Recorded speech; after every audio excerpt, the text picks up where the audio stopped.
forward to this.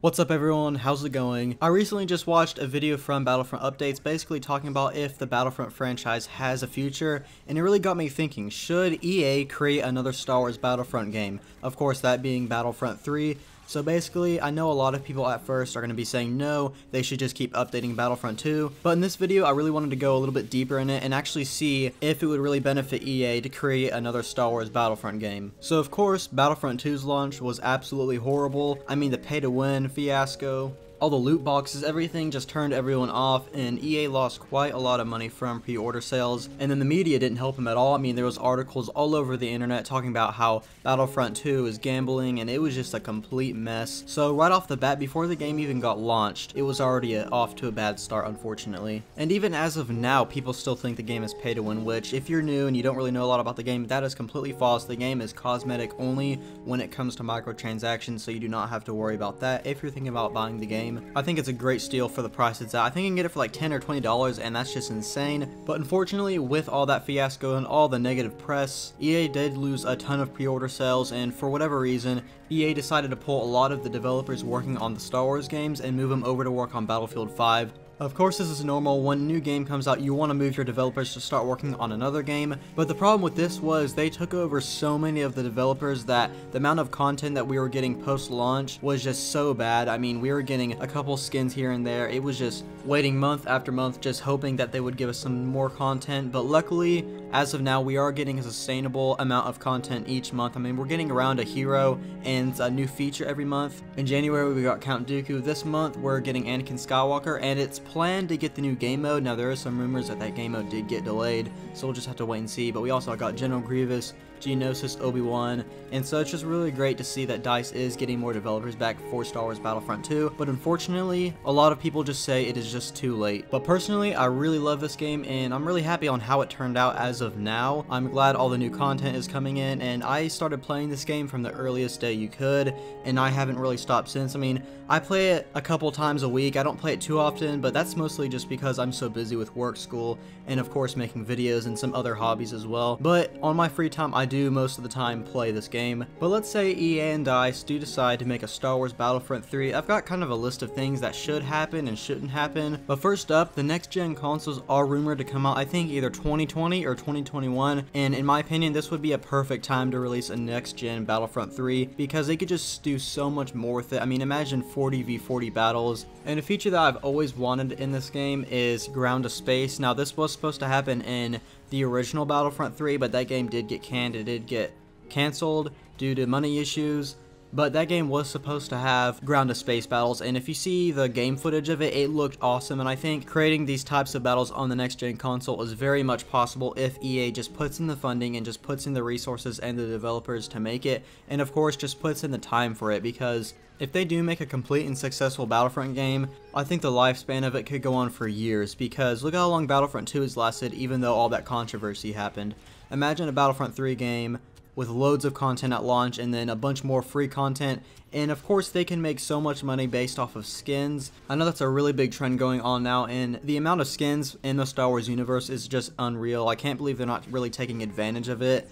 I know a few people did make some videos. I think it was the Aussie Jedi and someone else, I think it was Fire Guy Gaming as well. They made videos talking about why aren't they making a ton of skins for this game, because there's just so much money in it. But I think to make a successful Battlefront 2, they'll need a huge game mode, like I said, 40v40 battles, ground to space, as well as they can make a lot of money in post-launch from skins, and that would just be the perfect game in my opinion. So, I think this ground to space should be a lot like Conquest in the original Battlefront 2, which is hopefully what this new game mode is supposed to be, but then added that extra feature where you can hop in a ship at any moment. That's right, you shouldn't have to go back into the spawn menu and then buy a ship with battle points and then you're automatically flying in. And no, I want it like the original Battlefront games where you see a ship and you just hop in it. I really don't know why they haven't done that, because it's just such an awesome feature and it's so simple, but who knows why. Hopefully in this new game, if they do decide to create it, this will be a feature. But something else that really needs to be in this game is complete freedom. My biggest complaint with Galactic Assault is that there's just too many choke points. There's like 3 or 4 phases, and then I just wish the whole map was open throughout the entire battle, because freedom is one of the most important aspects of creating a game. I mean, look at the Grand Theft Auto series. You can do basically whatever you want in the game, and I think that's the most important reason on why that game is so popular.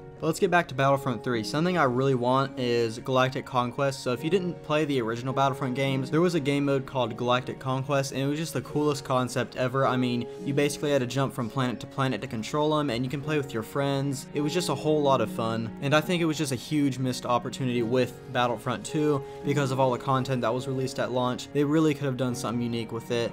But this game mode in the original Battlefront games was very simple. I mean, it was just basically you go and you control a planet and then you fight in space. And I think in this new game they could go a lot more in depth with it. I mean, a lot more customization, a lot more things to purchase with your credits like heroes, new weapons, new artillery, and all that kind of stuff. And I mean, you could do that in the original Battlefront games, but there wasn't too much you could buy. I mean, maybe a few new troopers and then a hero and then some bonuses, but that was pretty much it, unfortunately. So in this new game, they really could go into a lot more detail with it. So if they do decide to make a Battlefront 3, the one thing that they do need to do for sure is they need to take every single piece of content that Battlefront 2 has and then just transfer it all over to Battlefront 3 and then add a whole lot more. There's so many more heroes that they could add. I mean, Jyn Erso, Ahsoka Tano, Asajj Ventress, Cad Bane, Captain Rex. I mean, that's just a few of them that I just found off the top of my head. There's so many heroes in the Star Wars universe, so there's just a lot that they could do with it. And the next thing is maps. Just like the heroes, there are millions of maps in the Star Wars universe. Unfortunately, we don't have Utapau yet, Coruscant, Mustafar, Scarif, Bespin. I mean, technically we have Bespin in it, but it's just for Blast and Heroes vs. Villains, so I don't really even consider it a large map or any of that. And Bespin and Scarif were actually in Battlefront 2015, so they could port it over to this new game. I know it's not as easy as everyone thinks. It's not simple copy and paste. There's a lot more that goes into it, but it's still a lot easier to port over a map than to create a brand new one. And then of course we are going to need a lot more weapons. Unfortunately, we haven't gotten any new weapons for Star Wars Battlefront 2, but in Battlefront 2015 there was so many different weapons that came with all the DLC,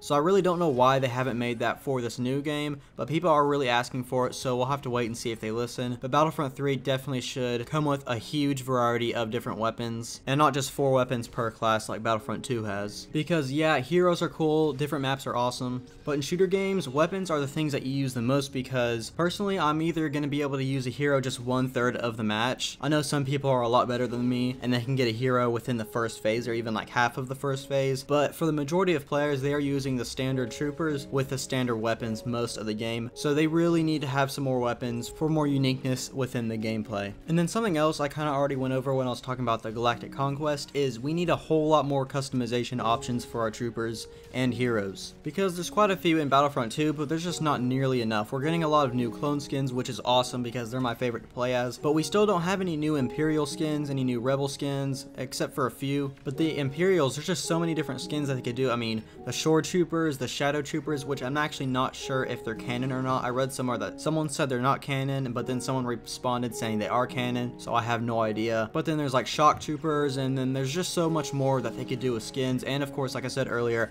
it could make them a ton of money from this game. And Battlefront 2015 did skins perfectly in my opinion. You could change the pauldrons, you could change the head. I'm really shocked that we don't have this type of customization in Battlefront 2 yet, but hopefully they do add it in because they did say they are working on some more clone skins and some more clone options, so we'll have to wait and see what that is. But if they are planning on making a Battlefront 3, more customization is a must. But overall, do I think that there is going to be a Star Wars Battlefront 3? And my answer to that is I really have no idea. I think it's really 50-50 at this point. I personally think that EA doesn't really know what they're wanting to do with the Star Wars games for the next few years, because we are getting Jedi Fallen Order, which I'm super excited about.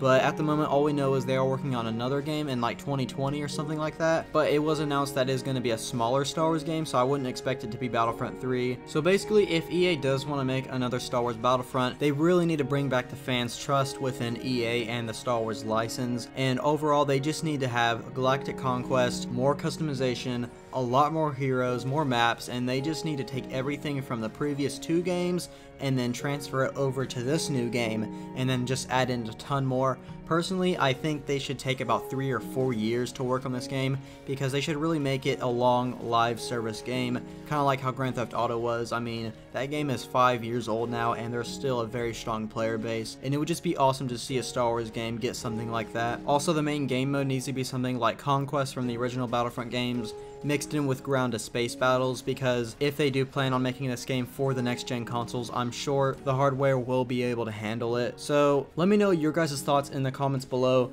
Do Do you guys think there's going to be a Star Wars Battlefront 3, as well as do you hope there's a Star Wars Battlefront 3, or do you really just want EA to focus on Battlefront 2 and continue it as a live service game? But personally, I think if they do recreate another Battlefront 3 game and the launch goes well, then there will be a lot more developers working on it, meaning we would get a lot more content post-launch. But that is just my opinion, so I really want to hear yours. I know not everyone's going to be agreeing with me. I know a lot of people are very strongly opinioned about EA just sticking with Battlefront 2 as it is and just continuing that game. But thank you all so much for watching. I hope you enjoyed it. If you did, be sure and leave a like. And if you're new, why not subscribe for more Star Wars news, gameplay, and more. Unfortunately, we did not get a trailer at the Super Bowl. There was a lot of videos like Mike Zero saying there was going to be, but he's not very reputable. I wouldn't really trust his sources. So my guess is we're going to get a title reveal soon and then a trailer at Star Wars Celebration. I have no sources on this. I have no reasons to think this other than it would just be the most logical thing. So thank you again for watching, and I'll hopefully see you in the next one.